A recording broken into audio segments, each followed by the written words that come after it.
청년 여러분 반갑습니다. 오늘도 하나님의 말씀이 살아계신 참 진리되신 생명의 말씀으로 여기고 그 말씀 앞에 우리가 뜨겁게 순종함으로 반응하면서 오늘 하나님 앞에 영광 올려드리고 감사와 기쁨이 넘치는 귀한 하루가 되기를 바랍니다. 오늘 하나님의 말씀은 예레미야 36장 20절에서 32절까지 말씀입니다. 예레미야의 말씀이 참 딱딱하고 무겁고 때로는 우리의 마음을 요동치게 하고 때로는 불편하게 하는 게 사실인 것 같아요. 하나님의 그 엄중한 말씀이 예레미야를 통해서 선포될 때마다 그것을 듣는 많은 사람들이 또한 그러지 않았나 그렇게 생각이 됩니다. 멸망당하고 심판을 당하고 모든 나라가 다 바벨론에 의해서 지배당하고 죽음과 파멸 이러한 단어들이 계속해서 예레미야에 등장하게 되는 것을 보게 됩니다. 자, 이렇게 이스라엘 백성들, 남왕국 유다가 바벨론에 의해서 망하게 된 결정적인 그런 원인과 이유가 어디에 있습니까? 말씀 앞에 순종하지 않았기 때문에 그렇습니다. 하나님을 떠나버렸기 때문에 그런 거죠.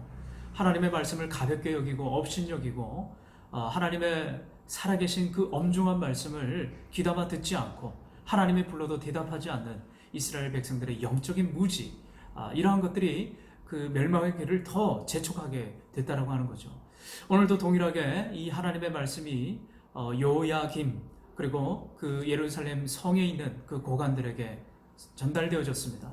예레미야를 통해서 선포되어졌던 그 말씀, 바룩이 받았던 그 두루마리의 말씀이 요야김 왕에게 전달이 되어지고 두루마리를 찢어서 하나님의 말씀이 선포되어졌을 때 그 두루마리를 찢어서 거기에 불에 태워졌다라고 오늘 기록하고 있습니다. 자, 22절에 보니까요. 그때는 아홉째 달이라 왕이 겨울 궁전에 앉았고 그 앞에는 불피운 화로가 있더라. 여호디가 서너 쪽을 낭독하면 왕이 칼로 그것을 연하여 베어 화로불에 던져서 두루마리를 모두 태웠더라. 참 안타까운 그런 왕입니다.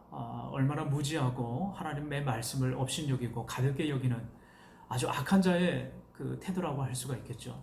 어떻게 하나님의 진리 되신 말씀을 불에 태워 던질 수가 있겠습니까? 근데 사실 오늘날 우리의 심령, 우리의 마음이 혹시라도 그런 것은 아닌지 한번 돌이켜 봤으면 좋겠어요. 매주일 하나님의 말씀이 선포되어지고 가깝게 어느 곳에서나 쉽게 접할 수 있는 이 성경 말씀, 요즘에는 조금만 수고를 하면은 TV에서 수많은 그런 하나님의 말씀을 전하는 사역자들의 모습이 나옵니다. 말씀이 없어서가 아니죠. 하나님의 말씀이 들리지 않아서가 아닙니다. 들으려 하지 않기 때문에 그런 거죠. 그 마음 가운데 완고하고 완악한 마음이 지배하고 있기 때문에 진리 되신 하나님의 말씀을 들음에도 불구하고 죄에서 돌이키기보다는 오히려 불편하고 듣기 싫어하고 하나님의 말씀을 거부하고 불순종의 그 완악한 마음이 우리를 지배하고 있기 때문에 그렇습니다. 여러분, 하나님의 말씀은 때로 우리의 마음을 핥힙니다. 때로는 우리의 마음을 불편하게 하고 우리의 그 감정을 요동치게 합니다.